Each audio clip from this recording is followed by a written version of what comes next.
Welcome, everyone, to the M2 podcast. This is episode 10 of the new season of season 4. I'm your host, MikeWillEatU, my co host, KyleHeath. This is essentially the show where we cover gaming industry related news of the last week. We're talking esports and personalities, just overall gaming industry news and stuff like that. What else we got, Kyle? We got new and upcoming games. We got some everything, dude. technology innovation. But what we like to do at the start of every episode is do a little check in. So, Kyle, what have you been up to the last week? What have I been up to? A lot of like personal stuff, behind the scenes, Okay. but good stuff, Yeah. But yeah, doing a lot of lots of got some personal stuff going on. Other than that, I think a little bit of Hogwarts in, not too much, unfortunately, but I'm still playing that game. Still haven't complete the main story. I think I'm like, if I had to say, I'm probably like 75% of the way through. Probably even 80. I'm pretty close to the end. But yeah, still playing that, still chugging along there. I am actually. It's been a while since I've been to this, but I am actually going to be hopping back on Saints Row for like the first time in like 4 months here. It has been a while. It hasn't been yeah. 4 months. You're dramatic. Dude. Not 4, right?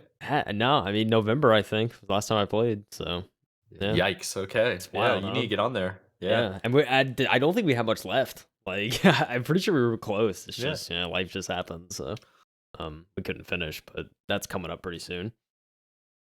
I mean, yeah, but other than that, Last of Us. I don't know if you saw the season finale. Of course. It's fantastic. It's so good. Big fan. A lot of people that didn't actually play the game, they were conflicted. Yeah. Some of them said they didn't like it. I'm just like, dude, it's a game. That's how Like, people were with the game, yeah, that's the whole point. Yeah, that's a good story though, right? You gotta divide some opinions and get people thinking. So Exactly. yeah, it was solid. It was rather short, but I think it was still everything was I think everything that was needed to be told was told. So always good to see that. And season 2 could be in the works as early as end of this year. So exciting stuff for that. But yeah, dude, I'd say a solid adaptation.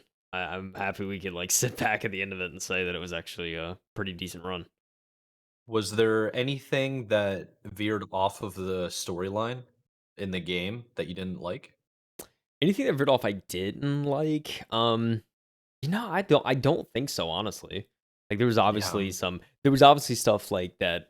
There was some differences that happened in the game, of course, but like the things that happened in the game I think were more tailored for that medium. Like I'm glad like there wasn't scenes of like Joel or like anyone else like trying to truck through raiders to get to a certain point in the story. I feel like that's kind of just unnecessary in like a TV show because like it's not pertinent to the actual story. That's just kind of the gameplay fluff to get you to actually get between the cutscenes for the most part. So yeah, I think I don't know, it was really well done to me. I think seeing the backstory of Bill, I think was probably the most interesting to me because it's like we didn't see that at all in the game. Like we had heard, No. we had heard, he had at least what seemed like a close, like confidant and friend, and but it was definitely much more than that in the show. But they did a fantastic job of that, and I think it was those little differences I think that really just kind of sold it, and I think it made I don't know, maybe appreciate the story more and like and maybe notice. I think it really showed me the fact that like anything can happen, especially with season 2, like and what they're gonna do with that is like it's got me excited because I know it's not just gonna be like cut and dry, So season 1 basically wrapped up all of the first game. Yeah. And season 2 is supposed to I've heard rumors that they're going to be splitting up the second game into 2 seasons. Yeah, I heard that too. Yeah. Which would be amazing if they do it similar to how the game did it. Mhm. This like 2 different stories happening from 2 different point of views at the same time. Yeah. And Yeah, for it's sure. could be really there's a lot of potential with that. Yeah. But I'm happy it was a success. Yeah. Yeah, I am too, man. I think it's a reason to get a HBO subscription now for a month. If you didn't watch it, just go binge it. It's all out there now, so it's worth the monthly price. So definitely check it out. But I mean, anyways, I was digressing. For me, just playing get to play little games. Hopefully, get to play a little more. But definitely got a lot going on right now, so it'll probably be a little while until I can really dive back in. But what about you, Mike? we've been talking about some exciting stuff. You got projectors. I mean, we can Yes. talk about a Yeah. lot of Okay. stuff. We can talk about a ton of stuff, but I'll do a quick like speed run, right? So I got some personal things going on too, where I'm just trying to get my overall like self together. It's Yeah, nothing bad. It's just every so often I like to do a little bit of a check on myself about where I think I should be and what I think I yeah, should do. yeah, So I'm working on that right now. And outside of that, but like related to gaming, is I got two projectors today for free from work. They're from 2002, 2012. And the reason why they're throwing them out is one, it's old and they're probably at the like the end of the lifespan on the bulbs. But the real thing is like they just have way better like 4K projectors in the office now, so yeah. they don't need those. And I saw them on the desk, and they were like, "Yeah, we're throwing them out." I'm just like, "Are you really gonna throw them out?" And they're just like, "Yeah, we're gonna like put it in the dumpster, throw out." I'm like, "Okay, can I have it?" And they're like, "Yeah." So Yeah, I just plugged those suckers in. The 2002 works pretty good for the Xbox. I've been struggling with input lag. If anybody knows retro gaming, old consoles only really worked and were designed for CRTs, and CRTs are instantaneous, like electrons hitting a shield. That's what you see. yeah, It's like it's way more complicated than that. I don't want to get into it, but on the LCD, LED, HDTV panels that we have now, it's delayed so bad that like first person shooters and competitive games multiplayer are just unplayable. Ooh, So the projector actually works pretty decent, at least better than that TV in the background for people that are watching the video. Um, it, so I'm going to be giving that a shot, and just movie nights are going to be improved. yeah. Another thing I've been working on is I got all my emulators up and running for my old classic games on my Xbox Series X, my original Xbox. Um, I have a list I put together of games that I want to finish. Now that I'm not like coaching, I'm not competing, I have more time on my hands. So I know you've seen it, and you were like, "I'm going to yoink this list." Straight up. But let me talk about, 3 that I've started that I'm gonna be finishing, Okay, okay. is Back for Blood. Good That title. should be that's a night I can finish that with 3 other friends. Call of Duty: Modern Warfare 2, there is a story, and I am pretty far into it, but I didn't get a chance to finish it. Okay, Like, okay. the game came out, I think October. Halo Infinite came out shortly afterwards in, like, December. Yeah. So I got about more than halfway into that game. I wanna go back and finish it. I was also playing Cyberpunk 2077 at the same time, and that DLC is coming out this year. So, Yeah, yeah. True, that's on my true. list. That's on my list. So, a Yeah. couple other games, it's like Hogwarts Legacy is pretty popular right now. I put that on the list. Monster Hunter Rise, there's some interest from people on Twitter that wanna play that with me. I don't know if you got a chance to see that, but that should be pretty cool. Legend of Zelda, the new one comes out in, like, 2 months, man. I Yeah, have I yet to know. play I have yet to play Breath of the Wild, so that's basically a goal of mine is to get on that. Redfall, Scorn, and I got some throwbacks in here that I really didn't get to, like, uh, yeah, Those Who Remain, a horror game that came out in like 2017 or something. I think it could have been longer than that, man. But I saw it ages ago. Yeah, 2019 initial release. It's been in my Steam since it came out. I bought it day one, have yet to play it.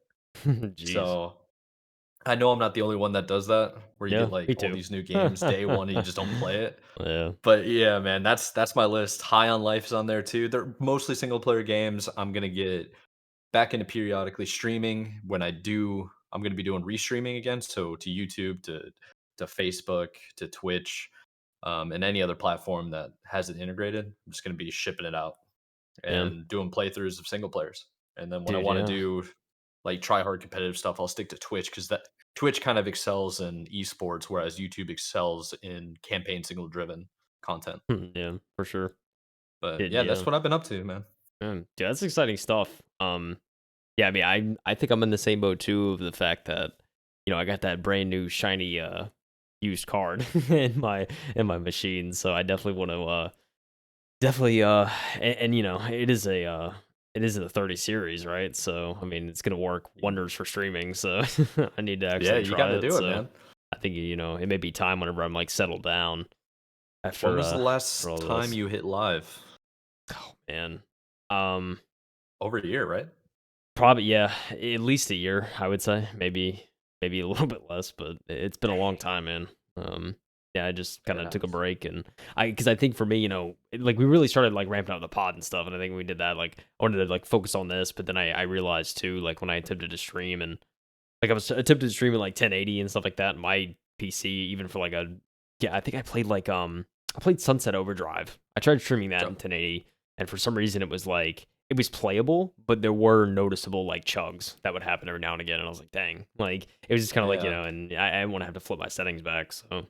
I may still end up going back to 720 streaming, but I have a rig now where I could probably get away with 1080 streaming if I wanted to. So, and I wouldn't have to worry about switching settings and forgetting to switch it back for the pod and everything. So, That's a good point. Well, you can have multiple profiles. You know that yeah, in which I OBS. need to like, which I'm this time around I may set up. I think because when I was looking at it originally, like this, over a year ago, I like couldn't find a way to actually set up different video profiles to say like different resolutions, but I just kind of I didn't really give it too Yeah. much effort, so I probably could configure that now.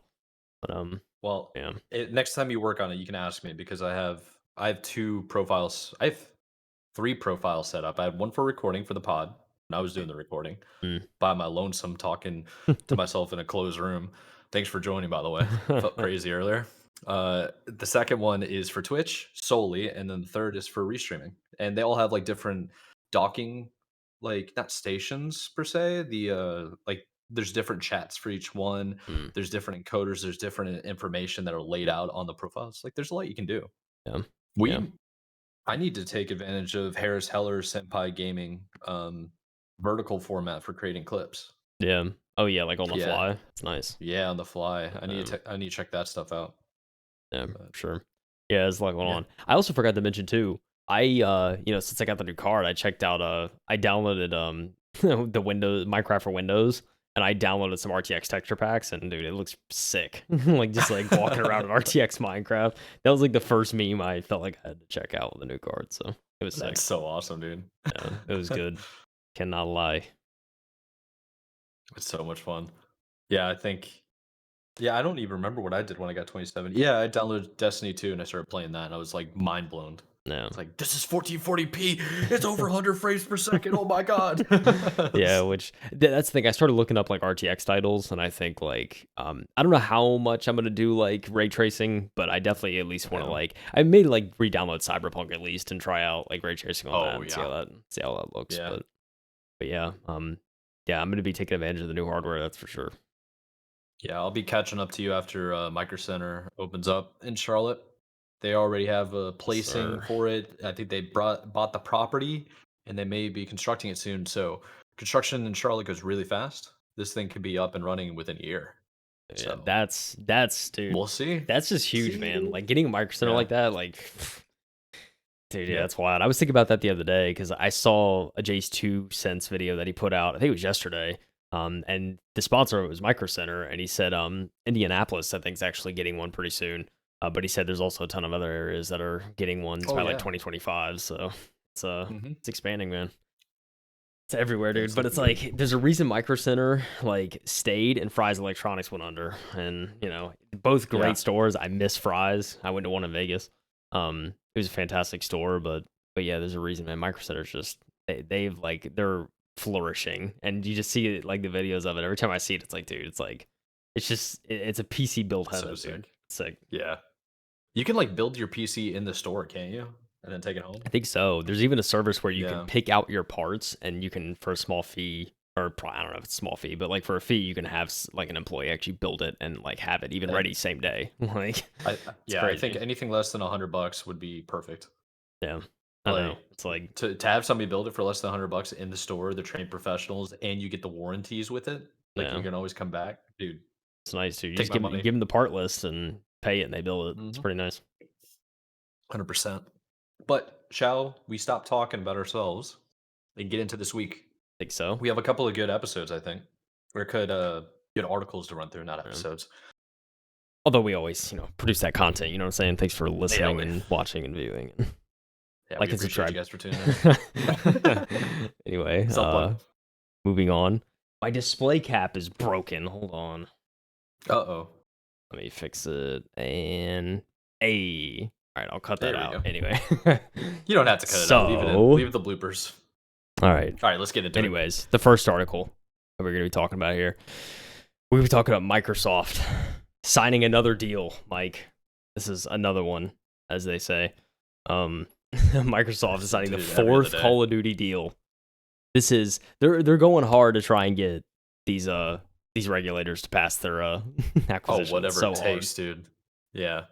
Anyways, fresh bid to win over regulators. Microsoft is strategically signing cloud gaming deals to help win over regulators concerned with their proposed Activision Blizzard acquisition. This is coming from The Verge, particularly Tom Warren, the guy, the GOAT. Microsoft has signed a fourth deal with Call of Duty access with Ubitus. I don't know how to say it, but if that's any indication, like they're signing with everyone. You know what I'm saying? I don't even know the name of this.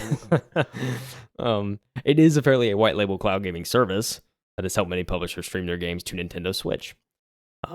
This latest deal comes just a day after Microsoft signed a similar 10-year deal with Boosteroid, which is another it's like shrug, Mike. Like I don't know, like they wanted to bring Xbox PC games and Activision Blizzard titles like Call of Duty to the cloud gaming service. I'm gonna say Ubitus. I apologize if it's wrong, but anyways, Ubitus, a Taiwan-based cloud gaming provider, has been quietly using its technology to bring big games to Nintendo Switch and elsewhere over the past decade. Dang, that's probably why I've never heard of it. But good on them. The supernatural thriller Control arrived on the Switch in 2020 thanks to Ubitus, and both Assassin's Creed Odyssey and Resident Evil 7 run on Ubitus's cloud gaming streaming technology. Both of Microsoft's new deals with Boosteroid and Ubitus will rest on whether its proposed Activision acquisition is approved by regulators. They also come weeks after Microsoft struck similar deals with Nvidia and Nintendo in a clear effort to win over regulators.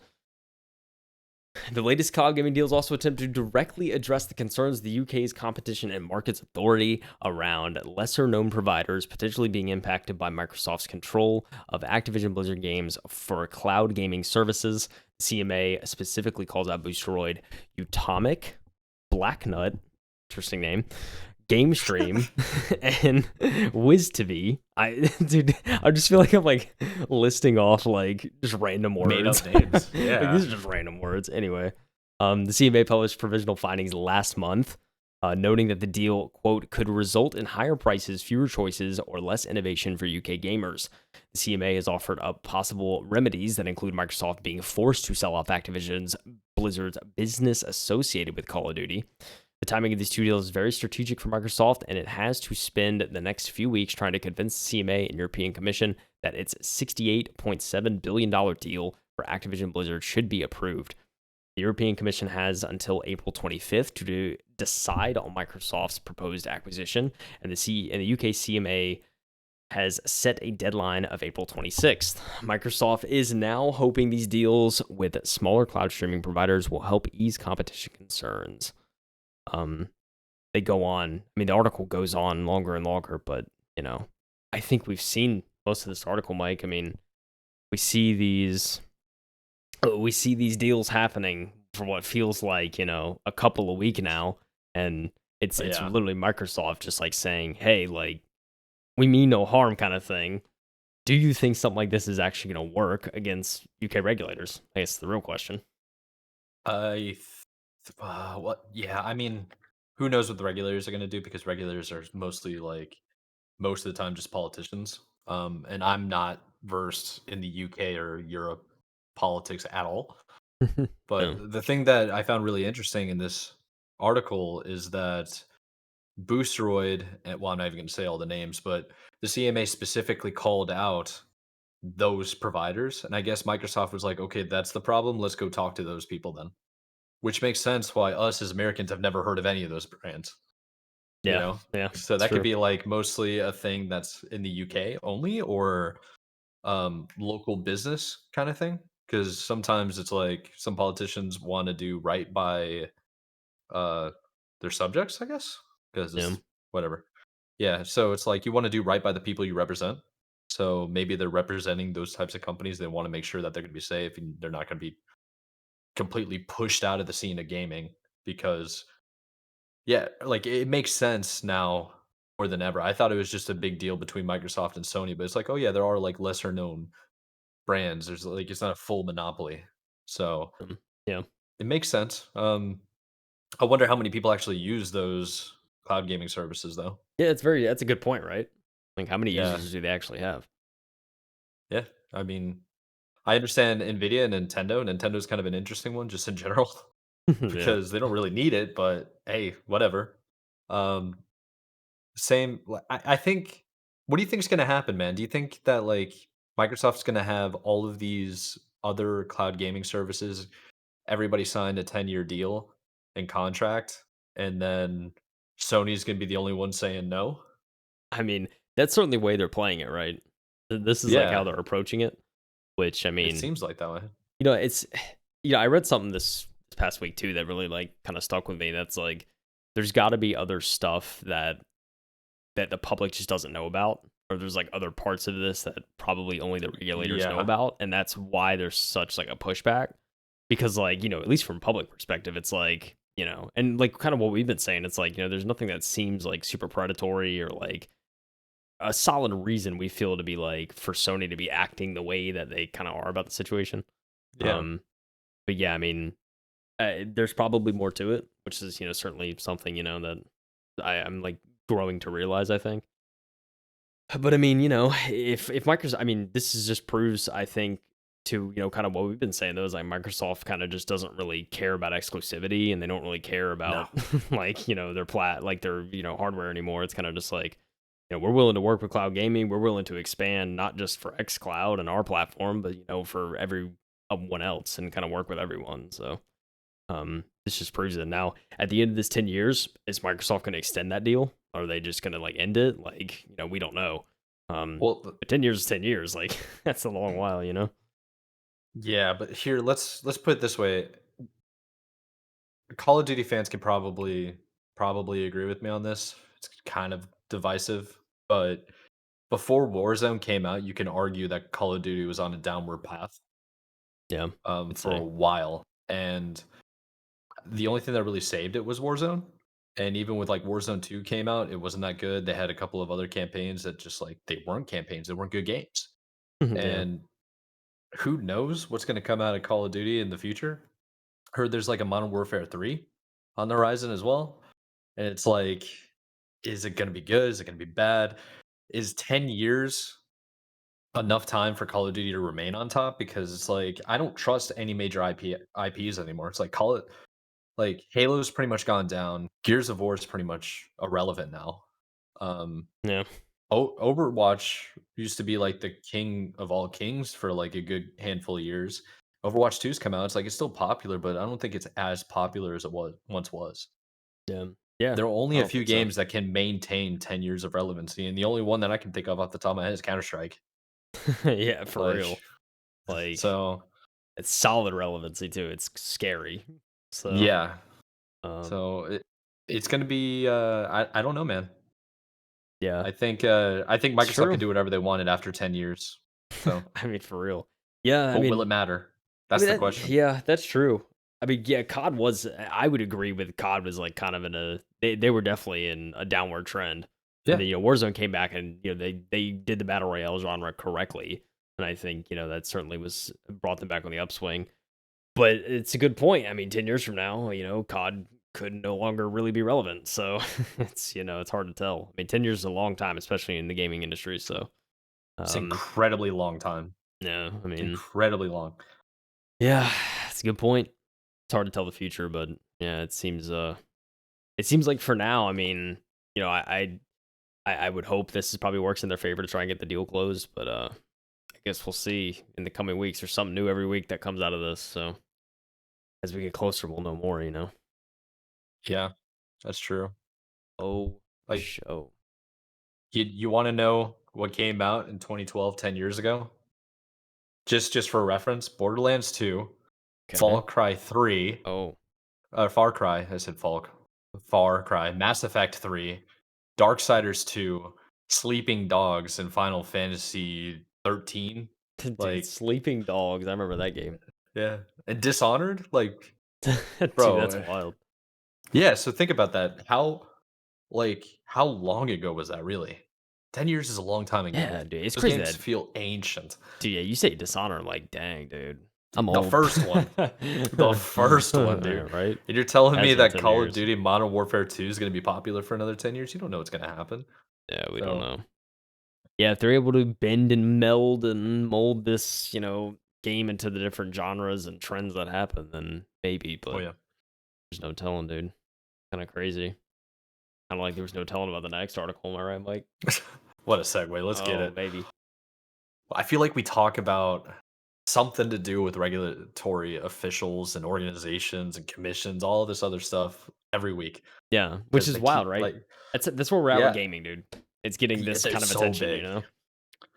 But this one is actually really good and really good for consumers. So let's go ahead and talk about it. It's from the FTC.gov, the Literally official the website. official.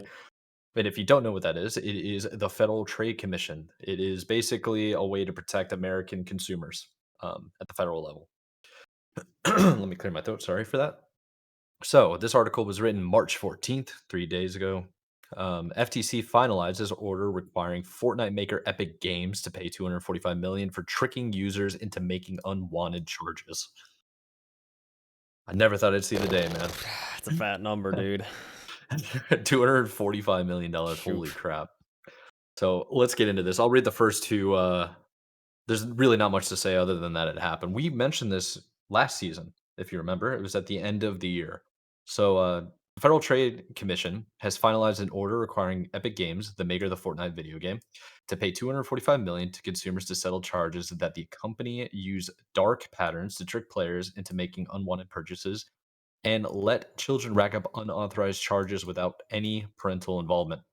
In a complaint announced in December as part of a settlement package with Epic, the FTC said that Epic deployed a variety of design tricks known as dark patterns aimed at getting consumers of all ages to make unintended in-game purchases. Fortnite's counterintuitive, inconsistent, and confusing button configuration led players to incur unwanted charges based on the press of a single button. The company also made it easy for children to make purchases while playing Fortnite without requiring any parental consent. According to an FTC's complaint, Epic also locked the accounts of customers who disputed unauthorized charges with their credit card companies.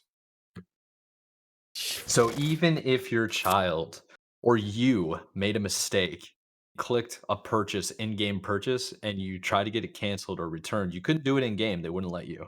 And when you tried to go to customer service through Epic Games, it would leave you to a dead end route. You wouldn't get it. So the next fallback option is to call up the credit card company and be like, "Hey, this is unauthorized. It's fraudulent. I didn't like Yeah. cancel it. Cancel it. Don't take out the money." And then by doing that, Epic Games shut your account, It's locked it. wild, man. Yeah. Crazy punishment. So I remember we talked about this for a while, but it is kind of crazy how it's like the commission voted 4-0 to approve the complaint and order against Epic in responses to the commenters. This is kind of crazy because, like, in the US, if you have enough money and you're a big enough company, you don't get into these lawsuits Yeah. unless you like royally mess up. Yeah. So at one point, Epic Games was making what, like $1 million a week or more, Yeah. like Way, something way crazy. more. Just I mean, yeah. yeah, I they mean, were just look, racking in numbers, man. look, they can afford this, and it's probably a blip in the pond. Oh, So it's it's nothing, dude. like, yeah. But I mean, you know what we call a 4-0 vote or just a one-sided vote? That's a unanimous. This is bad. Unanimous. This is a unanimous decision. This is no doubt in their mind that this actually happened. So it's crazy, man. Jeez. It's kind, you leave it to a video game company to be predatory with microtransactions. Am I right? Like, Yeah. it's been a tale as old as Battlefront 2. You know what I mean? Like, Oh gosh. At so least that one had such a big kickback that we no longer saw those loot boxes to the degree that we saw them. yeah, Like those loot boxes were so egregious that it impacted Overwatch and Activision Blizzard mm, to get rid of their looting system. yeah, it's crazy, It's man. crazy, man. It's absolutely wild, and this. Yeah, I mean but like you said at the very start when you were reading this, dude, this is a very like positive thing. Like I'm glad Oh something like this is yeah. happening because it's like it holds these companies, accountable and responsible, and it seems like that's the only way where these companies are going to start to learn, like, hey, like, these microtransactions. I mean, we've seen. I mean, dude. I mean, I'm just gonna say it because I've been playing it. Hogwarts Legacy. I mean, there's like no microtransactions in that game. It's fantastic. Like there's no Yeah. like buy this, buy that. It's great. It's a single player title that it's awesome. There's like it's so possible to do that. I mean, and we're getting the next Star Wars game, right? Yeah. Jedi, I forget the name of it. Survivor? Yeah, Jedi Survivor, something like that. Something like that. Yeah, dude, that new game, I'm sure it's gonna be like the first one. It's gonna be a solid single player game with no microtransactions, and it's gonna be very profitable for EA because they realized the first one did so well. It's like you make a good single player title, you could still I make a think decent amount of money. You know? yeah, Um, it's totally possible. I think they just want that sweet, like, reoccurring, yeah, seasonal microtransaction kinda stuff, yeah, which, I mean, it can be successful, but your game has to be good enough for it to justify people wanting to do that, yeah, you yeah. know? I mean, like, don't get me wrong, every company wants a Fortnite, right? Like, I mean, and I get Yeah, that. But I think Fortnite was proof, and like every battle royale that we've seen fail since Fortnite launched. I mean, it's just proof that Fortnite, it was lightning in yeah, a bottle kind of thing, and it's you do it right, then yeah, you can make that kind of stuff. But every company trying to emulate it, they just like mess it up. So, but, besides the point, this just shows you, even though the game is fantastic, there was still clear and blatant like behavior that and like very oh, yes. manipulative behavior in the storefront to actually like get people to spend money they probably wouldn't otherwise spend. So just all I'm saying is, ladies and gentlemen, be careful. You know what I'm saying? That's a Especially if you have young fact. ones, be careful. You know what I mean? Because like it's present even in the the what seemed like the good guy Epic Games. I mean, it's present. So you just gotta Well, be aware. I think what the context that we probably failed to mention so far is that the children, like, they're usually child safety purchases and stuff like that with, like, class. I know Xbox, even the original Xbox had this. Every time you made an online purchase, like, if you were downloading or buying DLC, they would give you a notification to go verify your age to Yeah, purchase, yeah, or, like, go verify the last numbers of your account, like, something like that would it was an extra step after you hit purchase. right. Yeah, With Epic Games, they didn't have that at all. It was literally like you saw something, you liked it, and you hit it once. It didn't ask, "Are you sure? Are you okay? Do you wanna verify? How old are you?" No, it was just like, "Send." And that was even happening on children accounts under the age of 18. it's wild, man. So, yeah, if so it makes sense that there was a lawsuit, and here's the other thing that we'll stop on. Um, the article wraps up that there was a separate settlement that was announced in December as well, that Epic agreed to pay $270 million penalty to settle FTC allegations that the company violated the Children's Online Privacy Protection Act rule. So they admitted they were wrong, didn't even let it go into like an investigation or a court thing. They were just like, "Yeah, how much you want? 275? Okay, whatever. Pay it." Because they were pulling like 1 billion a year. It was Yeah, right. crazy. Yeah, So yeah, it's good for consumers that this is finally being noticed. Hopefully, we see more of this. I would very much like to see microtransactions go away entirely, and we get $70 games where I can just unlock everything in the game and just grind and have fun. yeah. So Because those games work, and hopefully the pendulum's swinging to we're getting to that point where like companies are gonna be more encouraged to just put out good games and just not worry about the yeah, monetary side. I, I want a crackdown on because it's borderline false advertising now. When they release games that are unfinished and broken beyond all repair, and you have Yeah, to wait over a year to make them playable.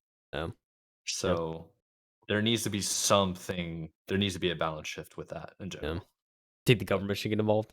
These companies failing to I provide for the I consumer. don't I don't know, maybe. I think people just need to stop buying games before they're released. Yeah, it's a good I point. think that's what it is, and if the games are broken, you just need to stop playing them. Yeah, it's true. That's what it is. It's true. It Bring the like power to the people. money talks, man. If you're not putting money into a broken game, they're not gonna make broken games, you know? Very true. Yeah, good point. Point. So, yeah, whatever. Let's move on to the next one. It's a little bit cheerful. And dude, you want to talk about some good news in games, man? This this ahead of next week's GDC Game Developers Conference, Unity actually put out a little bit of a report with some surprising results about some data analysis from game devs in 2023 and kind of where the industry is heading and where devs think the industry is heading. I pulled this article from GamesBeat, which I think is part of VentureBeat, so it's like one of their gaming division. I pulled this article from there, and they said, I'll try and read parts. I mean, it's pretty lengthy. I'm gonna try and pick out the parts that I think are like kind of the best talking points. But I'll read just the top line. Game developers are working at shorter hours, shifting economic headwinds haven't slowed development. Studios are starting more mobile-only games, which is interesting. These are some of the non-intuitive results in Unity Technology's 2023 gaming report, an annual look at the state of gaming and game development release ahead of next year's GDC. Gathering feedback from more than 230,000 Unity creators and ads data spanning almost twice that number. The report contains insights into the trends that experts on the ground believe will shape the year ahead. Mark Whitten, Senior Vice President of Unity Create, discussed the results with GamesBeat. He said that while 2022 is marked by shifting economic headwinds, creativity and innovation in the gaming industry remain strong. The data pulled from the Unity real-time development platform and Unity Gaming Services through solutions that span mobile, PC, and console gaming, providing a unique view of the many parts of the gaming industry. Wednesday game devs showed resilience and strength. Developers focused on efficiencies, optimization, and post-launch efforts.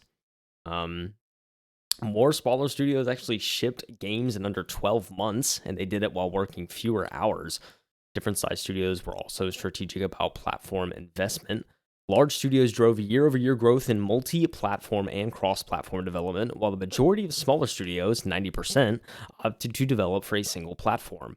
What was consistent for studios of all sizes, though, was prioritizing post-launch support, as developers doubled down on extending the lifespan of the games by 33% to retain their existing player base for longer. I like that. That's very interesting, just that little piece alone, I think. Yeah. You know? I shook my head while you were reading. Yeah. Because it goes back into what I said. It's like it could be that they really want to like develop for PC because it's easier to update, it's more functionality. But then prioritizing post-launch support is like stop launching games that are broken Yeah, it's true. because you have to support them when they're broken, you know? Yeah. Yeah, I feel like But the vein I feel like the vein of that, the post-launch content is like, the not necessarily much about fixing the game, but more so right. providing extra content, right? That's the goal I anyway. yeah, I would agree with that. I'm just thinking Yeah. from a negative standpoint right now, but it's unfair. It's unfair. The pessimist view. Yeah. Um Yeah, so, and this is actually another really interesting quote I'm about to read here. Looking ahead, the Unity Gaming Report 2023 predicts that generative AI will be more involved in the development process to amplify productivity for creators and to reduce the time and resources required to make a game. It's inspiring to witness passion, ingenuity, and persistence from our developer community as they continue to make incredible games in a tough macroeconomic environment. At Unity, we are committed to delivering a deep and best-in-class platform that helps them at every stage of their journey, from creating their game to scaling with their players to growing their business. It says Wheaton said that there has been a trend towards developers working fewer hours over multiple years. He was surprised to see that, but he didn't have another way of cross-checking the results. Developers are always interested in tools that save them time, and they may be getting smarter about experimentation, he said. He also goes on to talk about, more mobile games and kind of with the direction of, like pre-made assets. It says studios are using pre-made assets to test ideas quickly. We know that GPT, the generative AI platform from OpenAI, is inspiring the use of AI to make assets.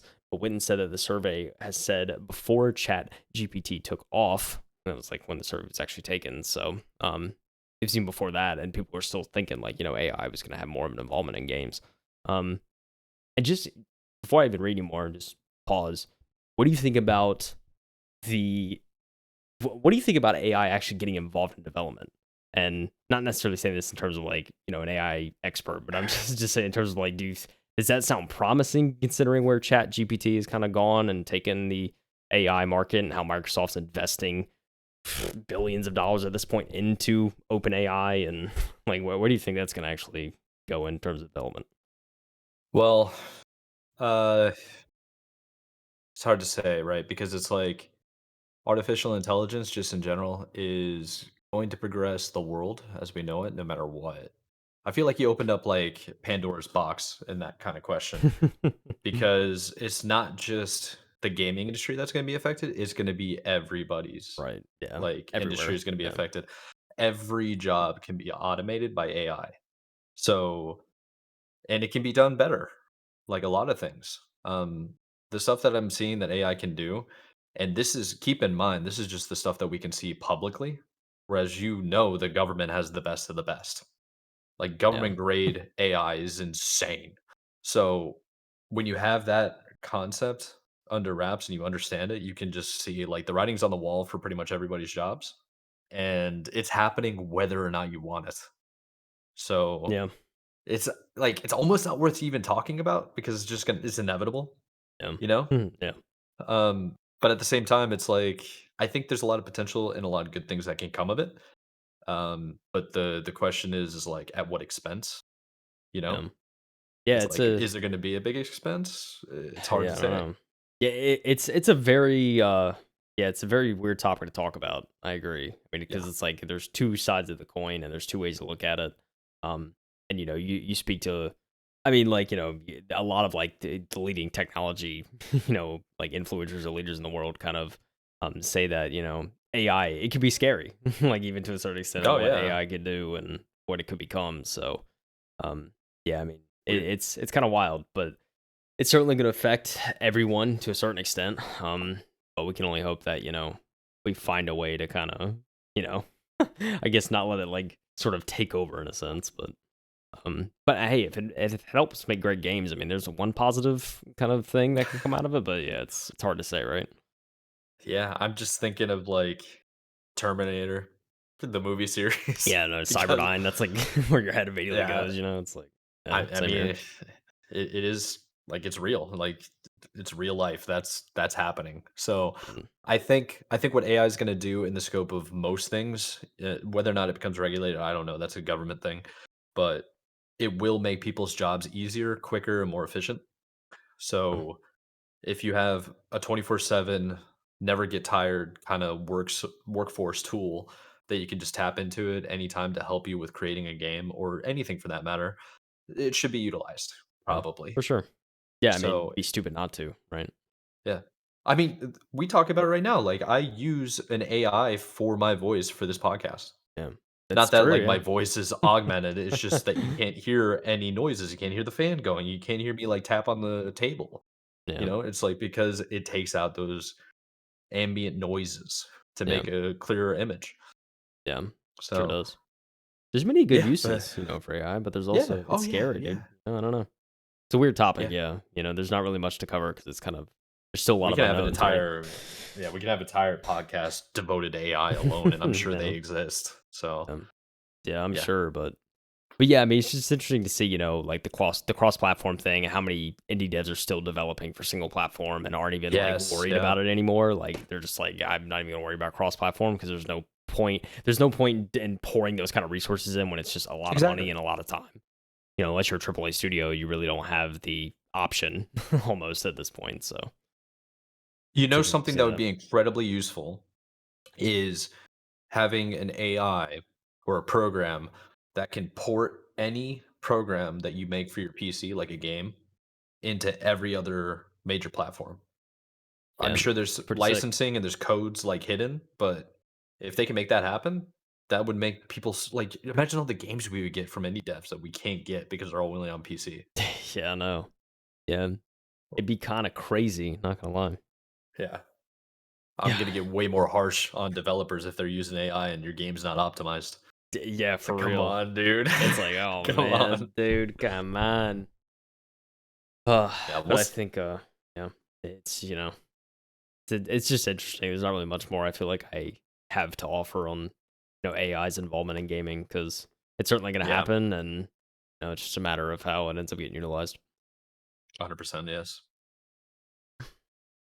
Well, So, got to talk about the next thing, Mike.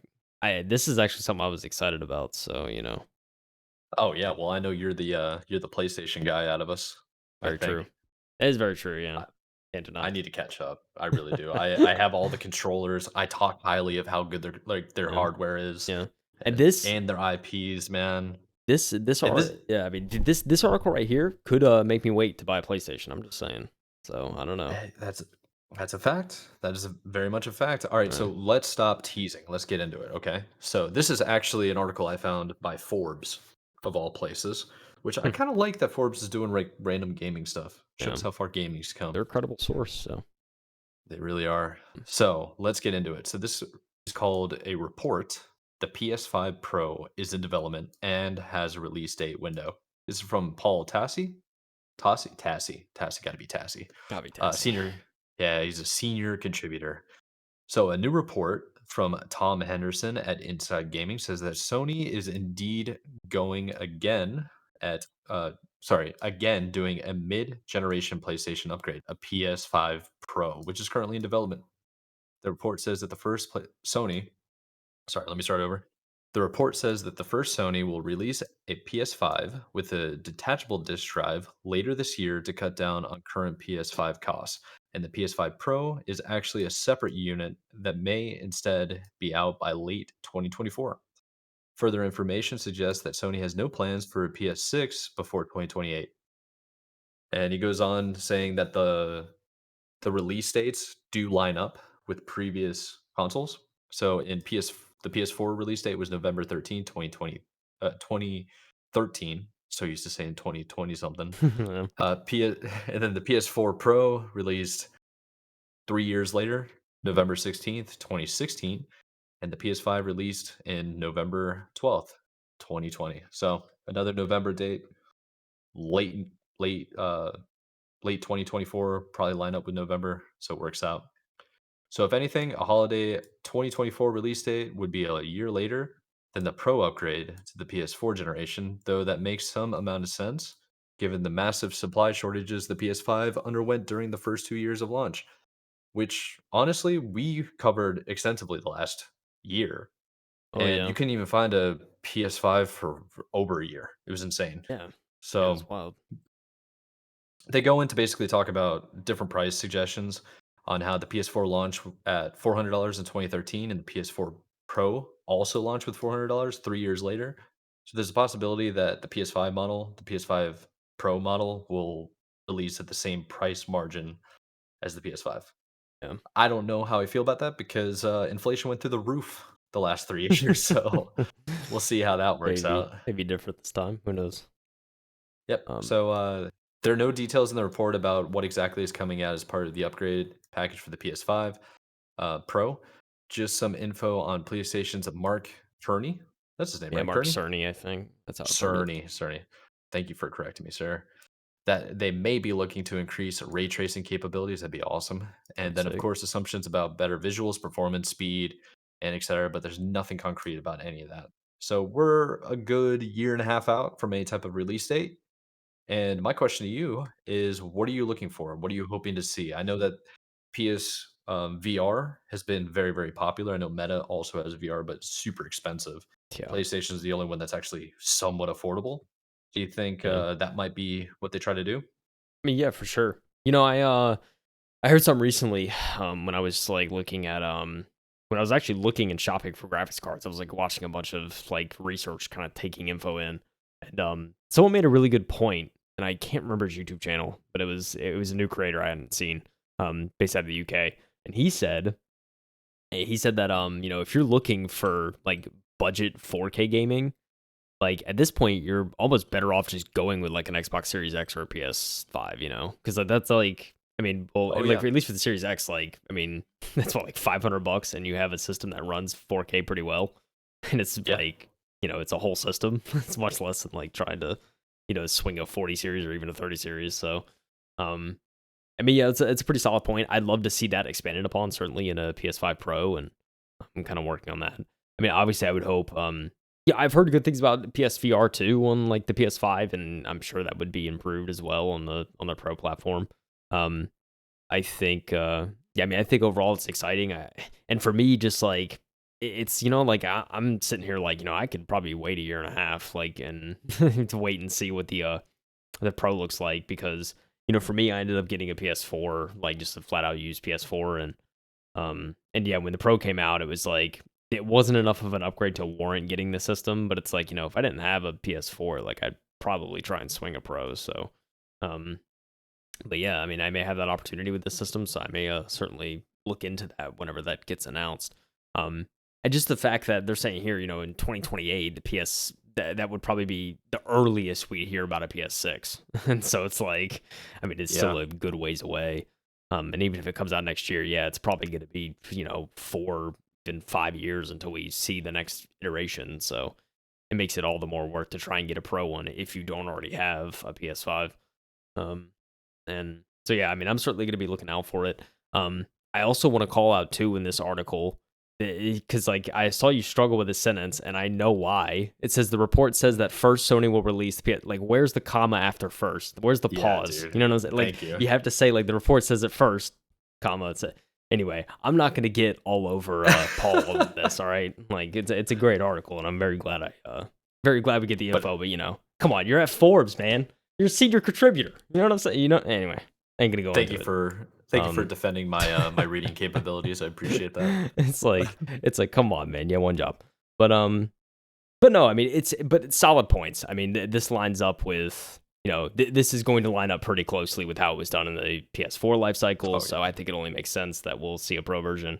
And I'm again, I mean, I think if you don't already have a PS5, the PS5 Pro is going to be the right option. And if they somehow miraculously get it at the same price point, that would surprise me. But if they do, all the better. But we'll just see. I mean, I agree to your point. I think it would probably end up being like at least $100 more than likely. But then again, consoles, you try to keep them at a price point that's way better than a PC at this rate. So who knows if Sony's gonna go for it. With Xbox getting Activision, I mean, who knows what kind of edge they're going to try to do to make up some of that lost profit if they do really think that it's going to affect their margin. But that's facts. Yeah, there's actually a couple of things to mention from this article that I didn't really touch on. Speaking of Xbox, the only hardware rumors that are coming out of them right now is they're looking at building a Game Pass cloud streaming box. Right, yeah. Basically, doesn't really save or run any of the, well, it saves your game files, but it doesn't save or run any of the games. You just play everything through the cloud. And Yeah. there are some rumors, and people want to see Sony touch base to come back in the portable console market because of how successful Nintendo Switch is and how well the Steam Deck's doing. And we also covered the Logitech, is it the X Cloud, I think, or the G Cloud or something like that? Yes, yeah, G Cloud, Their I think. yeah, something like that. But there's plenty of mobile devices that are very, very popular right now. Even like retro, I told you at the start of this episode, retro gaming is really coming back in a big way, and people are Yeah. playing games on like not just Raspberry Pis, but they're like you can buy these things on Amazon for like less than $100 and it has like 2,000 games on it. All Yeah. games made before 2000. Actually, yeah, 2000. All 90s, 80s games. Yeah. It's like Yeah, I mean, dude, it's take all that in your there. pocket like a Game Boy, dude. Yeah, So for real.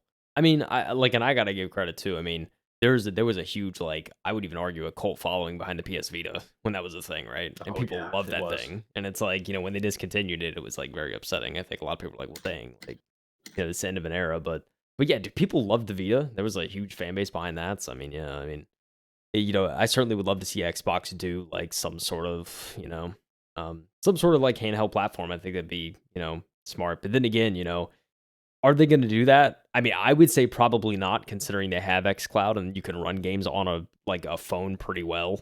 Like, Yes. I mean, granted, I have like the newest iPhone, but like I was able to run like Assassin's Creed on this thing through xCloud, and it ran really well, and it was playable. So, what's the point in trying to invest in that hardware when they can just utilize the tech that's already out there? That would certainly probably be their argument. Dude, yeah, handheld devices. I mean, dude, yeah, Steam Deck. I'm very impressed with how well the Steam Deck's done. Just like Same. a handheld device that's when that was originally announced, I was like, I don't know how it's gonna do. Like considering we have like cloud Yeah. gaming and all that, but then there's people that have gotten them and they absolutely love them, and it's like, and people are like, this is what I was looking for. So, I mean, Logitech getting in that market too. I mean, there's certainly options. So, yeah, I mean, there's definitely a market for it. Are people like, if Xbox were to put out one, would it be as successful? I mean, that's debatable. I don't think so. Considering with how much of the market's already been taken by like Steam Decks and stuff, it's kind of you know Well, I think the big thing with Xbox and the reason why they may never make a portable device is you can just buy like a tablet. Like I have a tablet yeah. literally right here, this Samsung tablet, and this guy really good, and it can play pretty much any Xbox Game Pass game. Yeah, there you I go. can sync it up with my controller. I'm like, I got them right here. I can plug them both It's all in. Bluetooth, dude. Like It's all of it. all Bluetooth, and we're good to go. I can't Yeah, say the same for PlayStation. I can't even say the same with like backwards compatibility on the Xbox and on PlayStation, man. Like I can yeah, play PlayStation 2 and 3 games on my Xbox Series X through an emulator, but I can't play PS3, PS4. Maybe you can play PS4, but you definitely can't play PS1 or 2 on a PlayStation 5. yeah, So yeah. they got to figure out what they're doing over there at Sony. Um, Sure do. we'll see. I think PS5 Pro will be successful. I might actually get that depending Yeah, on the price yeah. I and mean, that's the thing. depending on what I got going on. Yeah, yeah. It's all depending on price, and if I do end up just saying, if I can like, if between now and then I find a good deal on a PS5, I'll probably just end up doing that. But we'll Yeah. see. We'll see how it shakes out, and I think it'll do well. Especially I'm assuming there's like, I mean, fingers crossed. I'm assuming there's no way they're gonna hit the type of shortage they did with the PS5 on a PS5 Pro. I would hope by then, everything's Yeah, level and nothing else happens. But there's it's no so telling, I hard to guess. But say. yeah, Like, yeah, the shortage happened in a life altering event in the yeah. I world. mean, exactly. Yeah, So it's put everything on hold upside down. yeah, I think the only thing I can request, not even money, is put that sucker in a different box, man. It yeah. please. I don't hate the way it looks. I just don't want to see it in my living room, you know? Dang. Okay, Mike. Okay. He's going. I don't He don't like it. Okay. dude, give me something that's like I'll keep saying I'm going to keep saying it. Put it in a Sony TV. For the love of Here God, we man. go. Put it in a Sony TV. All uh, of it. All the motherboards, all the chips, all the graphics cards, all the storage, put it in the back of the Sony TV. You're making your Sonys like less than an inch thick already. Just I got an LCD panel that's like 3 inches thick, dude. It could fit like 8 Xboxes in there. Like, come on, man. Just make it work. oh man. So Look, I'm I'm gonna gonna end say up buying the this. Samsung though. In Sony's defense, I'm just gonna say it real quick. All right, that All Series right. X. I mean, I'm putting that in the corner of my room because it looks like a trash can. I'm just saying, you know what I mean? Like, I like mean, you're not wrong. design wise, it's kind of like I guess everyone has their Yeah. preference. But I mean, mine's hidden behind my monitor, so I can't say much about anything. So oh my goodness, but yeah, yeah, we're I'm on one. looking, I'm looking forward to a PS5 Pro. Who knows? It may go with a different design. They have the opportunity to, right? But if history is any indication, PS4 to PS4 Pro, it was a little bit thicker, right? That was about it. It's just Yeah. like they took the PS4 Pro and just like bumped it. So we'll see. We got to talk All about right, Twitch though, shoot. Mike. I was about to say, I was like, I don't know how we segue into this one. It's I like it's a complete era Yeah. change. Yeah, this could be drastic, ladies and gentlemen, for the Twitch.tv platform. But after 16 years, and yes, you heard that right, 16 years, Emmett Shear is officially stepping down as CEO of Twitch. So, pretty crazy end of an era, huh? Moment of That's silence, insane, quick man. pause. That's a It's long crazy. time. It's a long time. He wrote a blog post written by the man himself to the community. My work on Twitch began in October 2006 when Justin, Michael, and I drove across the country from New York to San Francisco. Kyle would join us 3 short months later when we got him a one-way ticket to fly out to San Francisco during MIT's externship week. Sorry. We were making a 24/7 live reality television show about Justin's life. I thought at the time that would most likely fail and give up in less than a year.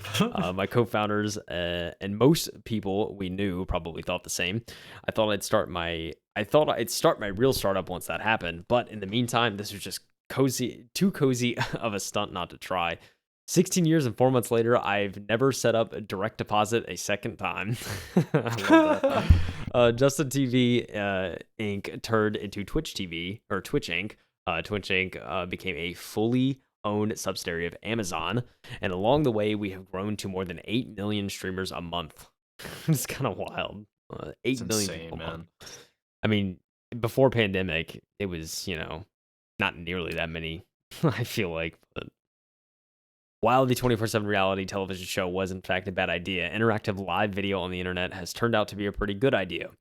What's kept me at it for so many years? I love the people I work with. I love that we create the opportunity for streamers to earn a living doing what they love, and I love the way we create a context for community for our streamers and viewers to come together where they feel belonging and connection. And I think we should have done a drinking game for the amount of love we just read. But, Yeah, no kidding. um anyways, let's see. I mean, I'll read the whole thing. I'll give the man his speech, you know what I'm saying? I'll do it. With my first child just born, I've been reflecting on my future with Twitch. Twitch often feels to me like a child I've been raising as well, and while I always want to be there if Twitch needs me, at 16 years old, it feels to me Twitch is ready to move out of the house and venture alone. So it is with great what's that word? Poignancy? Is that Poignancy, yeah. Poignancy. With great poignancy that I share my decision to resign from Twitch as CEO. I want to be fully there for my son as he enters the world, and I feel ready for this change to tackle new challenges. I will continue to work at Twitch in an advisory role, which I think we actually, that's kind of falls in line with YouTube and Susan, right? She's she stepped down, but she's still going to be kind of an advisor. Makes sense, I guess, It's hard to put into words how much Twitch has been for me. Twitch has been a place of community for streamers and viewers, but also for me, Twitch has been like my family, the place I've spent more of my waking hours than anywhere else. With the arrival of my son, the time has come for me to focus my energies on building that tiny little startup family, and I'm ready to dedicate my energies there. Twitch will always remain part of my extended family, a community where I grew in so many ways alongside Twitch itself. I've never had more confidence in Twitch's leadership and in our people and in our product than I do today. For many years, I truly felt Twitch might die without my guidance and input. I'm just going to pause there for a second for Mike so he can... I don't want to be disrespectful. I'm sorry. Should I say what I want to say? Let's let the man speak first. All right. Okay. But I no longer feel that is true. I think, in fact, it's exactly that growth which has allowed me to even consider the idea that I might not work at Twitch. Dan Clancy, our current president, has been a close partner to me these past few years. He will step fully into the role of CEO, effective immediately. He cares deeply about the Twitch community, its streamers, and our staff, and understands what makes Twitch Twitch. I'm incredibly grateful, not only to the amazing folks I get to work with at Twitch today, but to everyone who built it along the way. There are far too many to name, but specifically, in addition to my Justin TV co-founders, Michael Sable, I hate names. Sable? Sable. Kyle Vo. I think so. Vogt. I don't know how to say it, dude. I think Voy might actually be. That makes sense. And Justin Kahn. Might be. I want to call out Kevin Lynn, Jacob Woodsey, John Shipman, and Mike Osiri. Gosh darn it, dude. I just every week. You know what I'm saying? Mike gets every week. Osire. Who formed the core team that led the Twitch pivot within Justin TV. I could go on listing names, but there are too many to fit here, and frankly, as a person reading this article, I cannot pronounce them. So thank you, thank you, Emmett. When I had the dream that we should build something to grow this gaming thing on Justin TV and help me watch more StarCraft 2. We made it into reality together. So I suppose I want to thank Blizzard Entertainment for waiting 10 years to release a sequel to StarCraft, thus ensuring I'd get roped back into watching video games on the internet as a 28-year-old. I have a deep sense of gratitude as well for all the streamers who trusted us early with their content in their communities, and all the streamers who have continued to do so to this day. I know some of you may find it hard to believe, but supporting as many of you as well as possible is the number one goal for everyone at Twitch and always has been. I also want to thank Amazon for being the best acquirer I could have hoped for. Amazon truly supported us and really allowed a product as different as Twitch the room to grow and to be itself. Thank you, everyone, for your support, your critical thoughts, your trust, and your help. We built something great. With great gratitude, Emmett. All right, Mike, I've let the man speak. There's a lot of various opinions I've seen on the internet about this. All right. I know for us, we may have even spoken on this podcast when we talk about Twitch stuff about, the possibility of where the direction of Twitch could go were Emmett Shear to retire as CEO, or not retire, but step down as CEO. And yeah, Yeah. I want to know your thoughts, Mike. We can you could be as harsh as you want. This is your stage, It's your Well, show. I'm never gonna be harsh. Okay, so I'm gonna be fair. Okay, I like That's this. the I best way like to this. say it. Okay. Um, I'm an early adapter to Justin.tv. My first account was made in 2008. That's before the acquisition of when they rebranded into to Twitch TV. There's So proof. so my account is literally older than Twitch because I signed up for Justin. Um, I signed up for Justin.tv because I was trying to stream Halo 2, Halo 3 using a Dazzle 90 capture card. Fell in love with Twitch, Dazzle. fell in love with Justin. I still got it. It's literally in a bag underneath this desk. Let's go. Um, yeah, but the thing is like Twitch over the last 5 years has been going backwards in my mind. Um, Okay. Okay. I think Emmett is been checked out for the better part of 3 years at least. I think it's fair and reasonable for him. Obviously, a life changing event like having a child is going to put a little bit of perspective. Like, do I actually care anymore? And I don't think he's cared for 5 years. I'm not saying that I know what he thinks or believes or feels. I just look at the actions that Twitch has done over the last 5 years, and I don't see anything good, basically. I see failed shortcut. Only recently they've started to make changes, so I can at least say that much. But there's been a serious shift in the type of content that's been on Twitch now. There's been inconsistencies with bans. There's been a very predatory subscription model. There's been a very predatory donation model because before it used to be through PayPal and integrated services where Twitch didn't take anything. And now they encourage you to use Twitch bits where they're taking like all of it, basically. Yeah. And it's not reasonable, and then they only reward people based on, um, what's it called? Like, how long and how often they stream. Their viewer count's the only way to be discovered. There is no searching at all. There's, like, failed shortcomings and requests that people have wanted for a very long time. Like, things that people don't think about that I know is, resolutions, upscaling, and transcoding. You Yeah. get those for free on Facebook, on Instagram, on TikTok, you get it. On YouTube, you get it. You got that on Mixer. And on Twitch, it's a first come, first served basis with priority towards partners and affiliates. And they also had like what's it called? Exclusivity clauses where if you agree to their terms, you can never be a live streamer on any other platform ever. They It's owned true. your likeness. They treated you as an employee without employee benefits. Like, Yeah. you know what I'm saying? So I think this has been a long time coming for him to step away because he kind of needs to. I don't know anything about Dan to actually say that this is a good fill, Yeah. but Yeah. people are pointing to his article about doing the 70-30 split of the Yep. subscribers. Yep. He's a hero, and I'm like, bro. I mean, even Thanos had great ideas. You don't know what's gonna happen.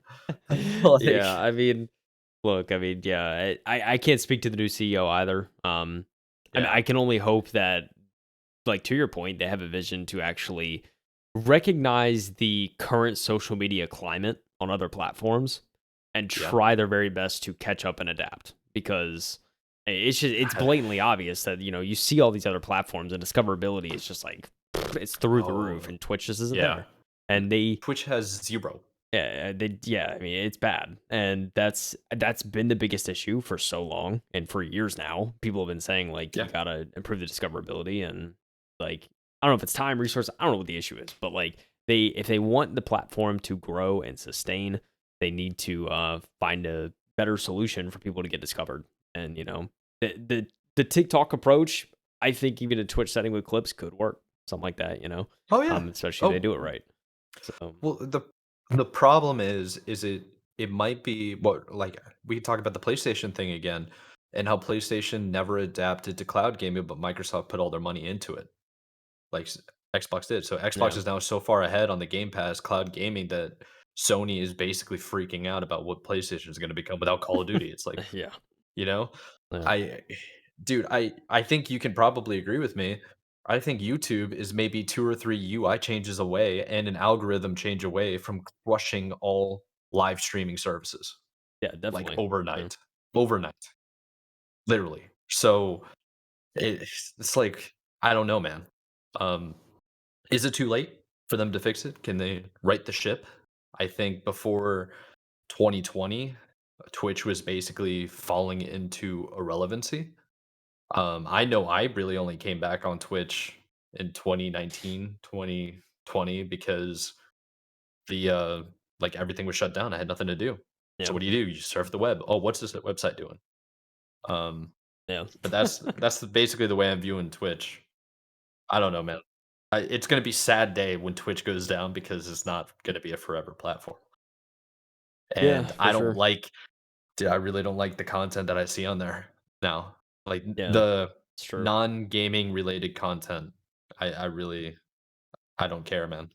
Yeah. You know I what I mean, mean? dude, I'm there with you, honestly. Like, there's just a lot of I don't spend nearly as much time on Twitch as I once did, and, if Yeah. I'm ever on there, it's to see friends, and that's about it. Like, That's yeah. I'm not actively looking for streams or really anything anymore because I've, like, I shifted w focus. It's Yeah, my favorite streamers I watch on YouTube. I watch their VOD content now. yeah, I Like, mean, I'll go through and I'll watch, like, Summit week highlights. Like, because he's those one are of my always, favorite like, sick, streamers. you know? Yeah, but I Yeah. never watch his live streams anymore. I don't care. Yeah, I mean, You're gonna hit me with an I'll be ad honest, I don't now? either, yeah. It's yeah. Oh Yeah. my god, yeah. That's we Like, didn't even get into ads. Like, it's a yeah, whole other live thing, you know? Yeah. I mean, Twitch doesn't make any money as is, and he was so wise to give a shout out to Amazon because I think they would have went belly up a long time ago without Amazon's support. Definitely, yeah. I mean, yeah, So no doubt. people think that Twitch is like a multi-million billion dollar company, but it's like, dude, they haven't ever made a profit ever. Yeah. Like, And they're I mean, that's a we're talking about reality. we're talking about cutting, like partner contracts are now changing, so it's like the Yes. 70/30 split's not even on tier ones anymore because they Yeah. literally aren't making money. Like they have to Yeah. actually take money out of the creator's pocket to sustain their business, you know. Exactly. Yeah. So it's we'll see. I think if I'm YouTube, and YouTube's also going through a major change right now, but if I'm like the head of YouTube gaming, I'm going straight to the main person control of all of YouTube, just being like, all right, here's the plan.